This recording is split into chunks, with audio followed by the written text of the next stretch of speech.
De cerrar el año. ¿Quiénes ganaron y quiénes perdieron en la economía? Nos acompaña Jorge Sánchez Tello, economista de Fundef. ¿Qué tal? Bienvenido, Jorge. Hola, Susana. Muy buenas tardes. Un gusto estar aquí en tu programa. Gracias. Pues, ¿cuál destacarías como el principal perdedor este 2017 de la economía?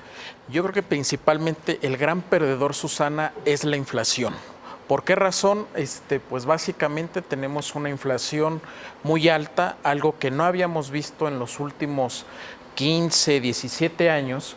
Como podemos ver en la gráfica, en el 2016 cerramos con una inflación del 3.31% y en este 2017, el último estimado que tenemos, vamos a rondar entre el 6.5, 6.6%.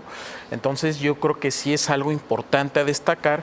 Sin embargo, si vemos el panorama promedio, el promedio de inicios del 2013 de lo que a 2017 es el 3.70%. O sea, la inflación durante este sexenio realmente ha sido relativamente baja y que este 2017 ojalá sea un año excepcional con esta inflación alta y que el próximo año exista el compromiso para, pues digamos, bajarla, ¿no? Bueno, el secretario de Hacienda dijo que íbamos a cerrar el sexenio con los índices inflacionarios más bajos de la historia. Eso esperemos, todavía falta el próximo año, viene mucha volatilidad, no se sabe cómo se comportan los precios, pero esperemos tener un buen cierre de sexenio en este tema y que solamente el 2017 sea un año muy excepcional. ¿Qué nos dices del tipo de cambio?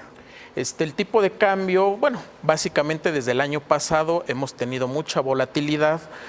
Si el peso está caro o está barato, Susana, yo creo que es algo que ya no nos debe de espantar. Obviamente estamos cerrando por arriba de niveles de 18, lo cual bueno, tiene sus costos y sus beneficios también, pero yo creo que es también una señal de que es un amortiguador para la economía y yo lo pondría en un punto intermedio entre ganador y perdedor al peso. El Producto Interno Bruto, del cual hemos visto pues diversos ajustes de las estimaciones de las autoridades financieras de nuestro país, del INEGI, que han cambiado sus pronósticos de crecimiento. Así es, Susana, yo creo que seguimos en esa estabilidad macroeconómica. Ha sido un año muy, muy difícil. Podemos ver que el año pasado cerramos en 2.3%.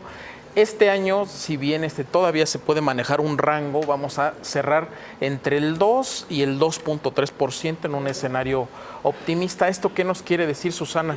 En los últimos 15 años, en promedio, nuestra economía sigue creciendo el 2%.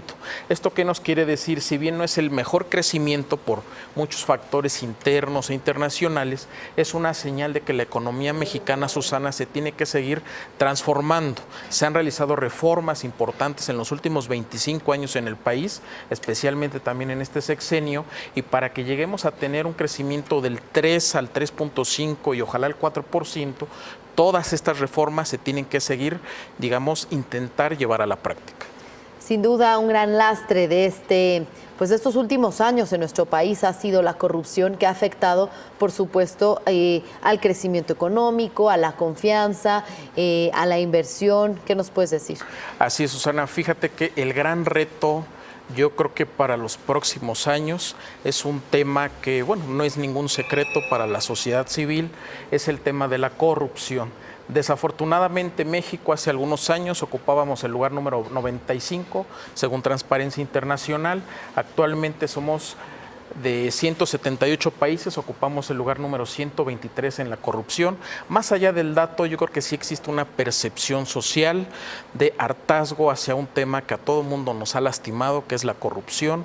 Es algo que ha tenido, digamos, como consecuencia muchos años, pues de permitir corrupción en prácticamente todos los niveles de gobierno, todos los partidos políticos, y yo creo que el principal reto de hoy, que se sabe ya los tres principales candidatos a la presidencia, va a ser cómo van a enfrentar este tema que a todo mundo nos ha lastimado, si es que alguno de estos tres principales llegan a la presidencia, porque yo creo que si combatimos el tema de la corrupción, en lugar de que la economía esté creciendo al 2.3%, probablemente podamos crecer por lo menos al 3%.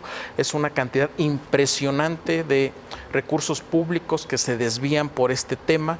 Entonces yo creo que el principal tema, además del económico, pero que a todo mundo nos afecta para el siguiente año, digamos, en tema electoral y también en lo económico, es cómo se va a combatir esta corrupción. Y el Estado de Derecho también, por supuesto, ¿no? Bueno, y va ligado. Va de la mano. Va de la mano. Esta administración se reconoce que ha intentado, digamos, cambiar el sistema de justicia de México, pero como decimos los economistas, se pueden tener leyes, la propia Constitución están, pero si tenemos un, digamos, gobierno o sector público que no aplica esa ley para castigar a los corruptos, podemos tener, digamos, leyes muy bonitas, pero si en la práctica no se llevan a cabo, obviamente va a tener un impacto negativo en nuestra economía, y yo estoy seguro que los tres candidatos tienen muy claro este tema sobre lo que hay que combatir, y obviamente la corrupción pues a todo mundo nos ha lastimado. Sí, muy claro, habrá que ver sus propuestas y cómo se pondrán en marcha. Muchas gracias